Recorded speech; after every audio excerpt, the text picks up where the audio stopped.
guys read the book of Kings, the Old Testament, you guys came across a city called Babylon.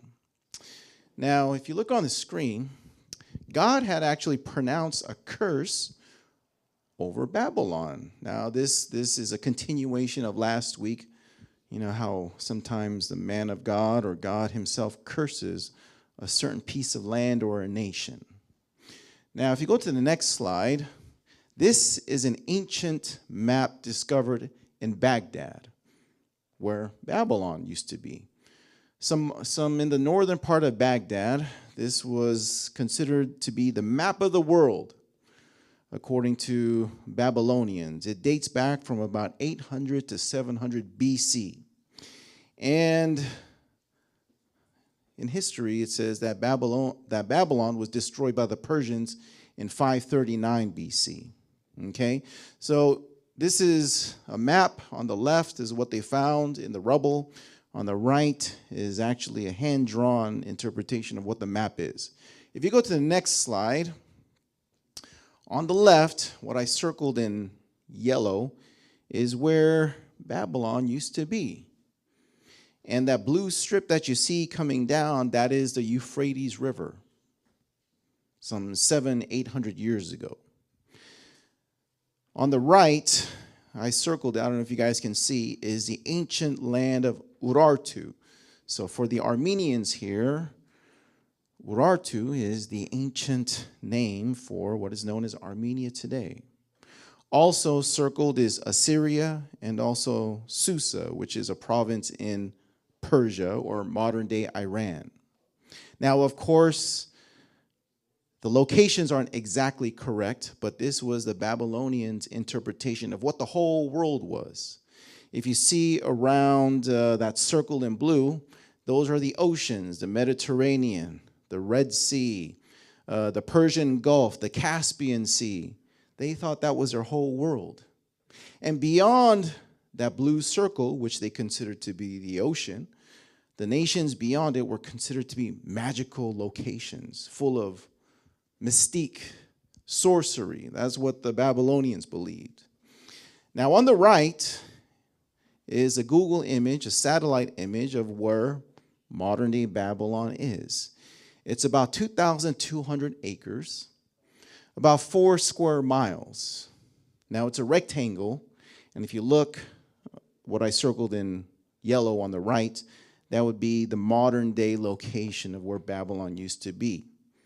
Now, in it is also Nebuchadnezzar's palace. What I circled in orange on the bottom, that is known as Nebuchadnezzar's temple, or the Temple of Babylon. Now, if we go to the next slide, if we just zoom in on that orange circle on the map right there, this is the ziggurat of Babel, otherwise known as the Tower of Babel. If you zoom back out, this is, on the middle, is what's known as the Nebuchadnezzar stela. This is the only known image of this Babylonian king.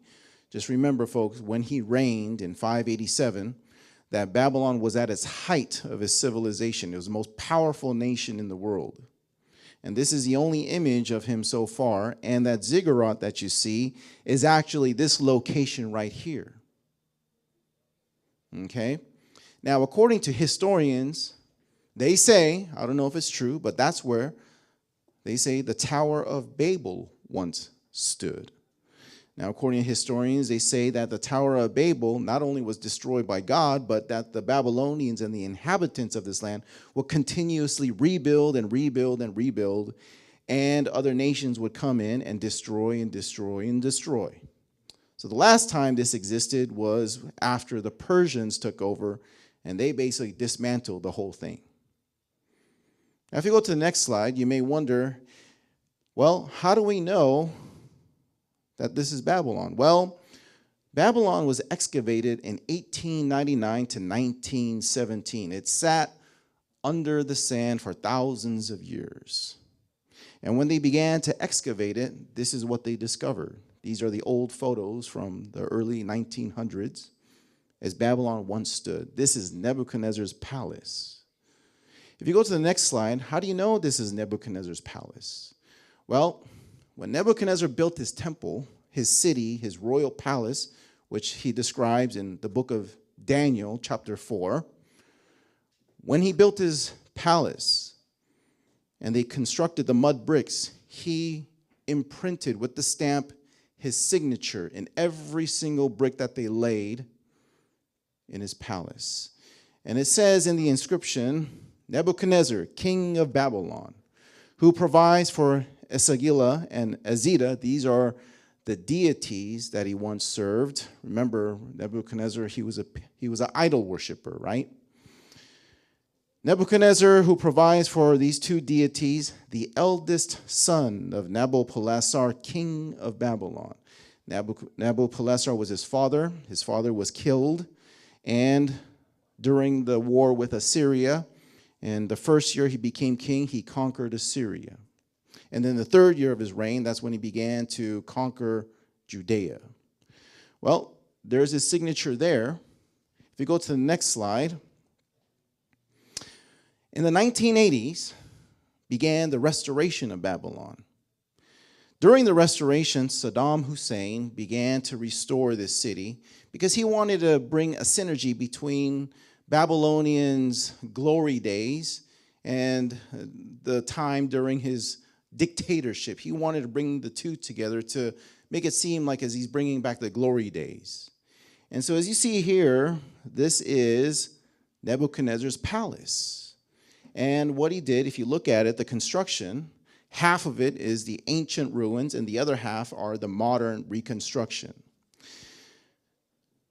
And if you go to the next slide, this is what happened to Babylon.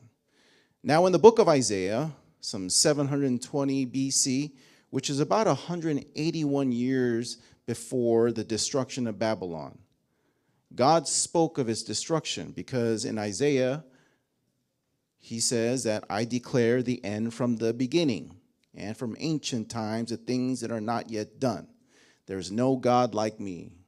I declare the expiration date of things. God had declared a curse over Babylon. And what did he say? He said, Babylon, the glory of kingdoms, the beauty of the Chaldees, excellency shall be as when God overthrew Sodom and Gomorrah. It shall never, ever be inhabited, never again. Neither shall it be dwelt in from generation to generation. Neither shall the Arabian pitch tent there, neither shall the shepherds make their folds there. But wild beasts in the desert shall lie there, and their houses shall be full of doleful creatures. The word doleful means sorrowful, means mournful creatures. And owls shall dwell there, and satyrs shall dance there. Now, satyr is a demon. In Greek mythology, it's half man. The legs are the legs of a horse, and it has a tail. It says that demons should dwell there. And the wild beasts of the island shall cry in their desolate houses. So this was the curse pronounced over Babylon some 181 years before its destruction. See, Babylon wasn't even formed yet when he spoke this. Now, the next slide, as we come close to the end, Babylon is a wilderness in today's day. The ruins are full. It's a wilderness. I guess you can say it's a sanctuary. When Saddam Hussein began reconstructing Nebuchadnezzar's palace, he also built his own separate palace onto the side. During the Iraq War, the U.S. Army used it as a base. Now, as you see, it's all wilderness. There's nothing in there. And for thousands of years, there hasn't been any inhabitants there. According to the locals, they say this place is cursed. So if you go to the next slide, these are the creatures found in this wilderness. You've got coyotes, you got wolves, you got owls, you got jackals and foxes. And this is according to the word of the Lord. It says there shall be doleful creatures. Again, doleful are mournful and sorrowful creatures. These are the creatures that howl at night. If you hear a wolf, you hear the howling of a wolf. If you hear an owl, you hear it hoot. This is the stuff horror movies are made of, aren't they? Also, there are demons there. Now, who said that demons aren't territorial? You've heard until today, Mark 5, the legion who wanted to go back into the pigs. Well, here is your second substantial evidence where demons shall dance there.